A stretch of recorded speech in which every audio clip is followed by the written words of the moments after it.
Hi, everybody. It's Wednesday, the 4th of August. We have a little bit cooler day again today, only 111. And today, wearing my handmade shirt as a shout out to my resistor sisters across this country, the Handmaids Army. There's our little patch right there. I'm looking forward to being with them again this fall for political actions. And I just wanted to give them a shout out because they are awesome women, and our numbers are growing every day to make sure that women's rights are still being upheld and taking back some of the rights that have been taken from us over the last several years. Trump is at it again, wasting our tax dollars. He's looking for additional National Guard troops in Washington, D.C., when we already don't need the ones that we have. It's set to cost us a total of $1.4 billion. My question is why? They're not doing anything. They're standing around. It's all for show.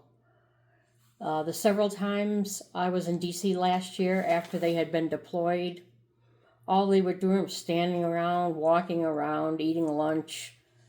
There was nothing going on that could justify their presence, and I don't think they were too happy about it either. At present, there's around about 4,600 troops in D.C., and he's trying to get more there, which is ridiculous. And I don't know about you, but why does the Trump administration keep getting away with all this? They just spend our money on anything they feel like, without approval, without anything. Just, we're going to do this, and we do it. One of Trump's priorities now is the construction of a new helipad at the White House. Workers spent weeks laying down a granite base that has the presidential seal on it, but apparently it wasn't level, and he wanted it level. So they're busting up the granite and hauling it away and starting all over again. He is trying to get it done by, can't remember what time, when he's coming here.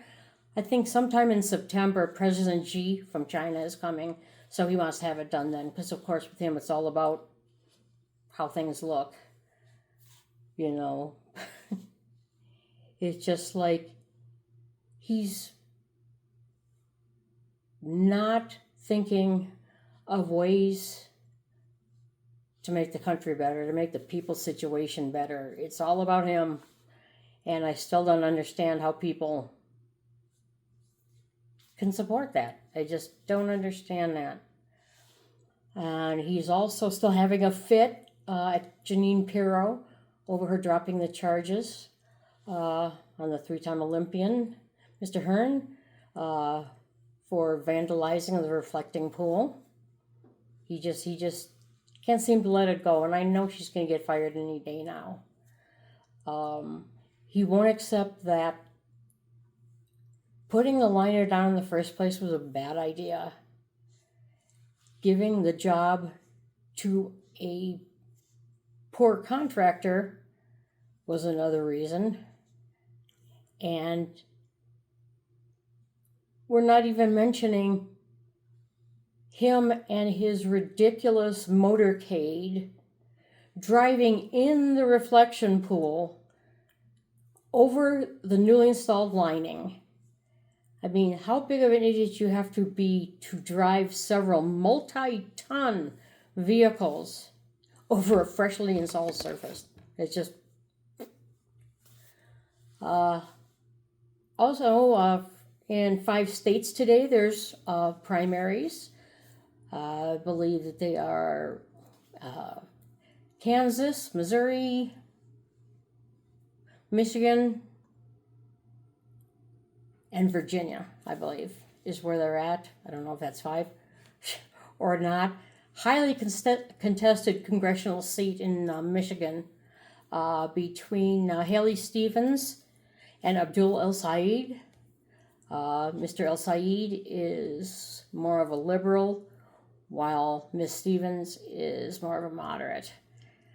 That's a really important seat for the Democrats, and it's going to be a little bit of a slug out, so we'll see how that's going to go. But the important thing is vote Democrat. If you have more than one Democrat running in the primary, choose the best one, the one that you think will do the best job. And then in November, you vote blue, no matter who. Because if we don't stop this madness, I shudder to think what's going to happen. I'm really hoping for a repeat of 2018, when we took back the House and the Senate, and that really helped things get better. I remember, I actually wept when all the results came in and we found out that we had taken back in control. And we have all seen how useless the Democrats are, especially the MAGAs.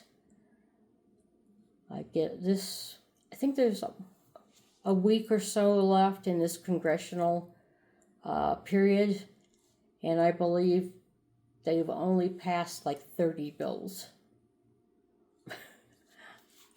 30 bills with all the time that has passed, and that's ridiculous. I believe they're like the historically worst Congress in our history, the worst Congress ever, the most do-nothing Congress. And we really need to change that in November. So make sure you check your voter registration. Make sure your address is right, all your personal information is right. Make sure your friends and family are all registered. I've been after my son for weeks now. He moved last year to Arizona, and he's still not registered to vote, so I'm on him about that every week when I call and speak with him.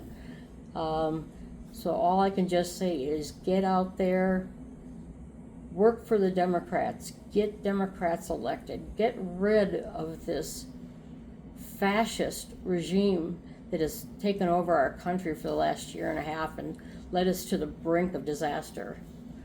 So it's just insane. It's going to be strange tomorrow going back to work. I've decided I'm going to redo my office. I have pictures everywhere in there. The kids really like them because it's pictures of me with the former vice president and with two different presidents, and Hillary Clinton and Bernie Sanders and all the other people. But one of the things that I'm going to put instead is my puffin that I made when I was in Alaska. This started out as a flat piece of metal and went on the other side, and that's how we got the shape. So the wing came out. I used a grinder to make little marks here that makes them look like feathers. So I'm going to put my puffin up in my office so I can be reminded of my trip to Alaska this summer. So everybody stay cool. Watch your backs when it comes to MAGA, because they're everywhere. But it seems like their numbers are dwindling, and that is definitely a good thing. So everybody take care. I am going to get my things ready to go back to work tomorrow. Everybody have a great day.